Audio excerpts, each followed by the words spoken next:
नमस्कार दोस्तों, x ray universe channel पर फिर से आज आपका स्वागत है फिजिक्स के एक और इंटरेस्टिंग टॉपिक एक्सरे प्रोडक्शंस की रिएक्शंस के बारे में।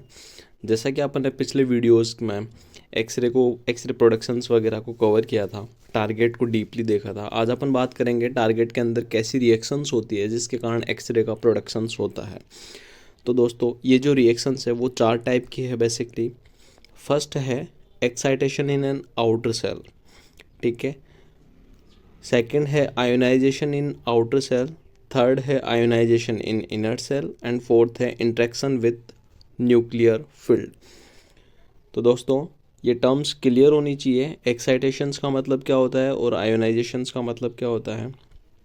एक्साइटेशंस का मतलब ये होता है दोस्तों, कोई एटम है, ठीक है, ये उसका न्यूक्लियस हो गया और उसके जो ये इलेक्ट्रॉन्स होते हैं, ठीक है, इनको बाहर से एनर्जी दी जाती है जिसके कारण ये क्या हो जाते हैं, इलेक्ट्रॉन्स एक्साइटेड हो जाते हैं और एक्साइट होके अपने नियर बाय सेल्स के अंदर चले जाते हैं, ठीक है।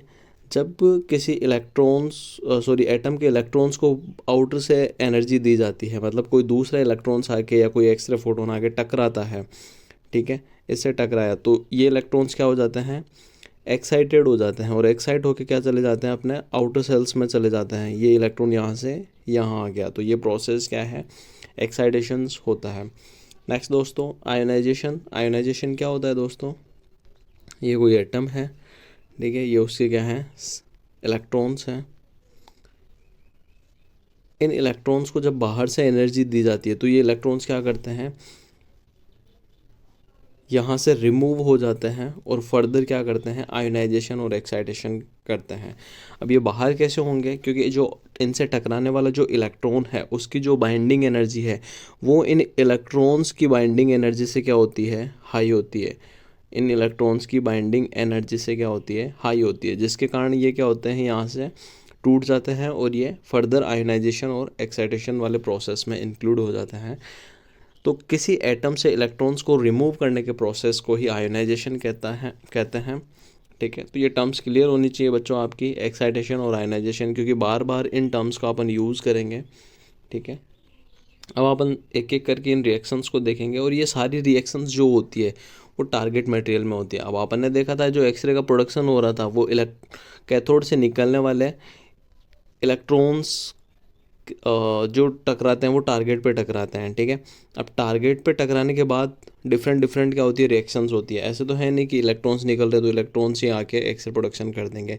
वो इलेक्ट्रॉन्स टारगेट के एटम्स से टकराते हैं, अंदर क्या है, उनके एटम्स हैं, ठीक है। और यहाँ से ये जो इलेक्ट्रॉन्स टकराते हैं वो डिफरेंट डिफरेंट टाइप की क्या करते हैं, रिएक्शंस करते हैं, जिनके कारण क्या होती है, एक्सरेज प्रोड्यूस होती है। लेकिन दोस्तों अपन ने पहले भी देखा था मैक्सिमम अमाउंट में क्या रिलीज़ होती है, आपकी हीट रिलीज़ होती है। वो कितनी होती है, ग्रेटर देन 99%, ठीक है। लेस देन 1%, ठीक है, लेस देन 1% से 1% से भी कम क्या निकलती है, आपकी एक्सरेज निकलती है। और ये 99% से ज़्यादा हीट निकलती है। क्यों, क्योंकि जो एक्सरे प्रोडक्शन के चांसेस हैं वो बहुत कम होते हैं। क्यों होते हैं, क्योंकि इलेक्ट्रॉन्स के पास उतनी एनर्जी नहीं हो पाती कि वो प्रॉपरली न्यूक्लियस के पास से निकल सके और रेडिएशंस का प्रोडक्शन कर सके। वो अपन आगे डिस्कस करेंगे। तो दोस्तों, एक एक करके इन रिएक्शंस को देखते हैं। फर्स्ट बात करेंगे अपन excitation in an outer shell. Excitation का मतलब अपन ने अभी देखा था दोस्तों। एक्साइटेशंस का मतलब क्या था कि कोई भी जो इलेक्ट्रॉन है, बाहर से आया हुआ इलेक्ट्रॉन है, वो किसी एटम के इलेक्ट्रॉन को क्या करता है, एक्साइट करके चला जाता है, ठीक है। ये कोई एटम है आपका, ये इलेक्ट्रॉन है, ठीक है। इलेक्ट्रॉन्स कहाँ रिवॉल्व करते रहते हैं, उनकी सेल्स के अंदर रिवॉल्व करते रहते हैं, ठीक है। बाहर से कोई इंसिडेंट इलेक्ट्रॉन आया, ठीक है, और इसको जैसे इस इलेक्ट्रॉन से टकराया, इसको क्या नाम दे दिया अपन, इंसिडेंट इलेक्ट्रॉन। इस इलेक्ट्रॉन से टकराया और इसको एक्साइटेड कर दिया, मतलब इसकी एनर्जी कम कर दिया, तो ये अपने हायर एनर्जी लेवल्स में चले जाते हैं, ठीक है। तो यहाँ चला गया तो यहाँ पे इसकी क्या हो गई, इसको करके एक्साइटेड करके चला गया, मतलब इसको अपने हायर एनर्जी लेवल के अंदर डाल के चला गया। तो ये प्रोसेस क्या होता है, एक्साइटेशन होता है, ठीक है। लेकिन इस प्रोसेस के अंदर ओनली हीट प्रोड्यूस होती है, ना कि कोई एक्सरेज। ठीक है, तो देखते हैं दोस्तों, the incident electron interact with the electron in the outer shell of the target atom, कि कोई भी जो इलेक्ट्रॉन है वो किसी एटम के आउटर सेल के इलेक्ट्रॉन से टकरा रहा है। ठीक है, the interaction causes the electron to transfer a small amount of energy to the outer cell of the target atom and pushing it to the higher energy level में डाल रहा है। अब जो एक्साइटेड इलेक्ट्रॉन है वो वापस क्या आ रहा है, अपनी ओरिजिनल पोजीशन पे आता है। ठीक है दोस्तों, वो जो एक्साइटेड इलेक्ट्रॉन्स था वो अपनी एक्चुअल पोजीशंस पे क्या आता है, वापस आता है। इसको यहाँ पहुँचाया गया था, लेकिन जैसे जैसे ये वापस अपनी एक्चुअल पोजीशंस पे आता है तो वैसे ही क्या हीट प्रोड्यूस होती है, क्या होती है, हीट प्रोड्यूस होती है। The excited electron return to its original position within the atom, the difference in energies between the initial and final stage of the target result in release of heat in the target. तो इस process में सिर्फ और सिर्फ आपकी heat निकलती है। Excitation in an outer shell समझ में आ गया होगा दोस्तों। नेक्स्ट अपन बात करने वाले हैं, ये देखिए दोस्तों, आप इमेज में भी देख सकते हैं। ठीक है, यहाँ का जो इलेक्ट्रॉन्स था उसको बाहर से एनर्जी दी गई। ये इलेक्ट्रॉन्स दोस्तों पहले कहाँ था, ये इलेक्ट्रॉन्स पहले इस जगह पे था, ये इसकी पोजीशन थी। जैसे ही बाहर से इंसिडेंट इलेक्ट्रॉन आया, ठीक है, इंसिडेंट इलेक्ट्रॉन आया तो इसको यहाँ रिमूव करके इसको आउटर सेल्स के अंदर पहुँचा दिया। लेकिन जैसे जैसे इसकी एनर्जी वापस क्या होने लग जाती है, कम होने लग जाती है, ये वापस क्या होने लग जाता है, अपने ओरिजिनल पोजीशन पे आता है। और इन दोनों सेल्स के बीच का जो एनर्जी डिफरेंस है वो किस फॉर्म में आता है, हीट के फॉर्म में आता है। ठीक है, तो यहाँ भी इस प्रोडक्शन में भी क्या निकल रही है, आपकी हीट ही रिलीज़ हो रही है। नेक्स्ट दोस्तों अपन बात करेंगे ionisation in an outer shell. अभी दोस्तों अपन ने बात करा एक्साइटेशन, तो अभी बात करेंगे आयोनाइजेशन। आयोनाइजेशन का मतलब पता चल गया था दोस्तों, किसी भी एटम के इलेक्ट्रॉन्स को रिमूव करने का जो प्रोसेस होता है वो ही आयोनाइजेशन होता है। ठीक है, रिमूव या ऐड करने का प्रोसेस भी आयोनाइजेशन होता है। ठीक है, इस प्रोसेस में होता क्या है, ये कोई एटम है आपका, ठीक है, इसमें ये इलेक्ट्रॉन्स है। ठीक है, बाहर से कोई इंसिडेंट इलेक्ट्रॉन्स आया और एटम के आउटर सेल्स के इलेक्ट्रॉन्स को वहाँ से उसकी पोजीशन से रिमूव कर गया। अब दोस्तों ध्यान देने की बात यह है कि जो इंसिडेंट इलेक्ट्रॉन है वो इसको रिमूव करता कैसे है, क्योंकि इंसिडेंट इलेक्ट्रॉन्स के पास भी एक एनर्जी होती है। वो एनर्जी क्या होती है, एक एनर्जी होती है जिसको अपन क्या कहते हैं, बाइंडिंग एनर्जी। सॉरी, उस एनर्जी को, उसकी जो एनर्जी है वो बाइंडिंग एनर्जी से ज़्यादा होनी चाहिए, इस इलेक्ट्रॉन की बाइंडिंग एनर्जी से हाइयर होनी चाहिए। बाइंडिंग एनर्जी क्या होती है, इस इलेक्ट्रॉन्स को इसके सेल्स के अंदर न्यूक्लियस से जो एनर्जी बांधे रखती है, जो बाइंड करके रखती है, उस एनर्जी को अपन बाइंडिंग एनर्जी कहते हैं। तो जो इंसिडेंट इलेक्ट्रॉन है उसकी जो बाइंडिंग उसकी जो एनर्जी है वो इस इलेक्ट्रॉन की बाइंडिंग एनर्जी से क्या होनी चाहिए, हाई होनी चाहिए, तभी वो इस इलेक्ट्रॉन को यहाँ से रिमूव कर पाएगा। ठीक है, अब उसकी एनर्जी हाई होगी तो ये इलेक्ट्रॉन यहाँ से क्या हो जाएगा, रिमूव हो जाएगा, और इस इलेक्ट्रॉन को अपन ने क्या नाम दे दिया, सेकेंडरी इलेक्ट्रॉन दे दिया। अब ये जो सेकेंडरी इलेक्ट्रॉन है इसकी एनर्जी जब तक डाउन नहीं होती तब तक ये फर्दर एटम्स में जाके क्या करेगा, एक्साइटेशन या आयनाइजेशन प्रोड्यूस करता रहेगा, और इस प्रोसेस में भी क्या निकलती है, एज अ रिजल्ट आपकी हीट ही रिलीज़ होती है। क्या होती है दोस्तों, हीट ही रिलीज़ होती है। आई होप समझ में आ गया होगा दोस्तों। दोबारा देख लेते हैं एक बार।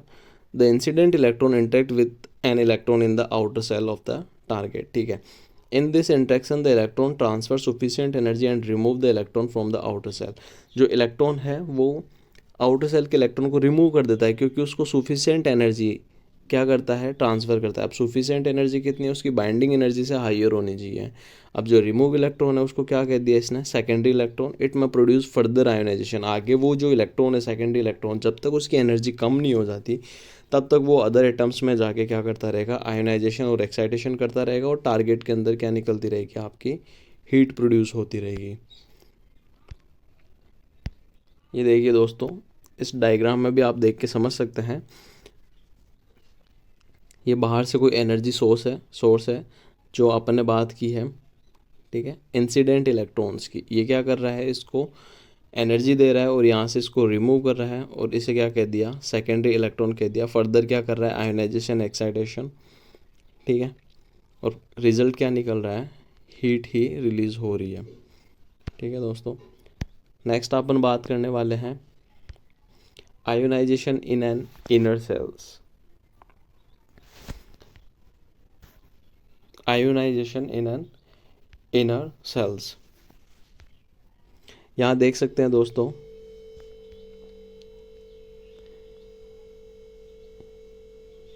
ये जो एटम है, ठीक है, इस एटम के अंदर जो इलेक्ट्रॉन्स हैं उनको बाहर से एनर्जी दी जा रही है। ठीक है, ये इलेक्ट्रॉन्स इंसिडेंट इलेक्ट्रॉन है जो एटम के इलेक्ट्रॉन्स को क्या कर रहा है, एनर्जी दे रहा है। ठीक है, अब इस इलेक्ट्रॉन की एनर्जी कितनी होनी चाहिए, इस इलेक्ट्रॉन्स की बाइंडिंग एनर्जी से हाई होनी चाहिए। ठीक है, इसकी बाइंडिंग एनर्जी से हाई होगी तभी ये इसको यहाँ से रिमूव कर पाएगा। अब इस इलेक्ट्रॉन को तो इसने क्या कर दिया, यहाँ से रिमूव कर दिया।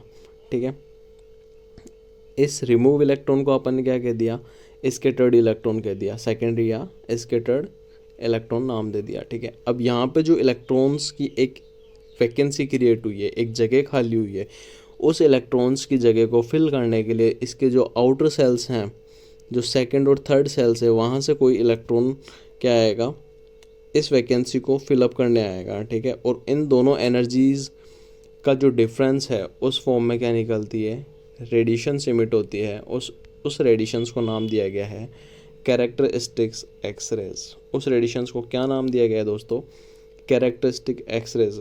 कैरेक्टरिस्टिक एक्सरे को अपन डिटेल में आने वाले वीडियोस में कवर करेंगे, अभी आप इतना ही समझ लीजिए एनर्जी जो डिफरेंस है वो किस फॉर्म में निकलता है यहाँ पे, कैरेक्टरिस्टिक एक्सरे। बिकॉज ऑफ जो इंसिडेंट इलेक्ट्रॉन है वो इनर सेल्स के इलेक्ट्रॉन्स को रिमूव करता है, उस इलेक्ट्रॉन्स को नाम दिया गया सेकेंडरी इलेक्ट्रॉन या स्कैटर्ड इलेक्ट्रॉन्स। ठीक है, वहाँ पे एक वैकेंसी क्रिएट हुई, उस वैकेंसी को फिलअप करने के लिए आउटर सेल्स का इलेक्ट्रॉन्स वहाँ पर आता है, उस वैकेंसी को फिलअप करता है। दोनों सेल्स के बीच की जो एनर्जी डिफरेंस है, जो एनर्जी डिफरेंस आएगा, ठीक है, वो जो रिलीज़ होगी वो एक रेडिएशन फॉर्मेट में रिलीज़ होगी और उसे अपन नाम दे दिए कैरेक्टरिस्टिक्स एक्सरेज। ठीक है, जिनका मैक्सिमम यूज़ किया जाता है आपके मेमोग्राफी के अंदर। ठीक है, आई होप दोस्तों समझ में आ गया होगा। ये देखिए दोस्तों, इसमें आप देख सकते हैं the incident electron transfer sufficient energy and remove an electron from the inner shells. जो इंसिडेंट इलेक्ट्रॉन है वो इनर सेल्स से इलेक्ट्रॉन्स को क्या कर रहा है, रिमूव कर रहा है। अब जो डिस्प्लेस इलेक्ट्रॉन है, जिस इलेक्ट्रॉन्स को हटाया गया है, उसे अपन ने क्या नाम दे दिया, सेकेंडरी इलेक्ट्रॉन दे दिया, जो आगे क्या कर रहा है, फर्दर आयोनाइजेशन और एक्साइटेशन कर रहा है। अब ये चीज़ तो अपन को समझ में आ गई थी, वो आयोनाइजेशन इन आउटर सेल्स के अंदर भी हो रहा था, बट इनर सेल्स के अंदर एक वैकेंसी क्रिएट हुई है। ठीक है, the vacancy in the inner shell by the electron moving towards from the outer shells. ठीक है, ये जो वैकेंसी क्रिएट हुई है, ये जो वैकेंसी क्रिएट हुई है किसके द्वारा फिलअप होती है, आउटर सेल्स के अंदर जो इलेक्ट्रॉन्स मूव कर रहे हैं उनके द्वारा फिल की जाती है। और इस ट्रांजिशन के दौरान जो उनकी बाइंडिंग एनर्जीज में डिफरेंस आता है, ठीक है, उसके फॉर्म में एक एनर्जी रिलीज़ होती है और उसे अपन कहते हैं एक्सरे फोटोन्स। और वो एक्सरे फोटोन्स कौन सा है, कैरेक्टरिस्टिक्स एक्सरेस। ठीक है दोस्तों, आई होप समझ में आ गया होगा। नेक्स्ट अपन बात करेंगे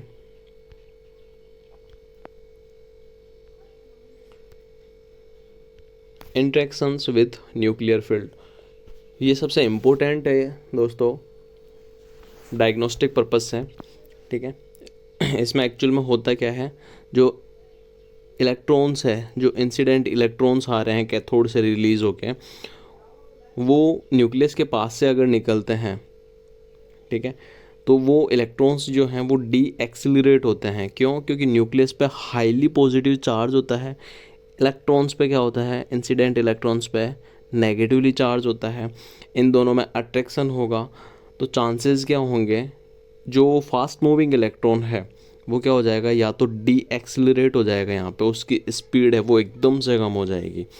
ठीक है, डी एक्सिलरेट होने से उसकी जो एनर्जी वो सडनली कम हो जाएगी। ठीक है, और अपनी एनर्जी को लॉस करेगा एक एक्सरे फोटोन्स की फॉर्मेट में, और उसे नाम दिया गया है ब्रेम-स्टर्लंग रेज। क्या नाम दिया गया है, ब्रेम-स्टर्लंग एक्स रेज। आने वाले वीडियोस में ब्रेम-स्टर्लंग को डिटेल में अपन कवर करेंगे, अभी आप इतना ही समझ लीजिए ब्रेमस्टर लंग प्रोडक्शन होता कैसे है।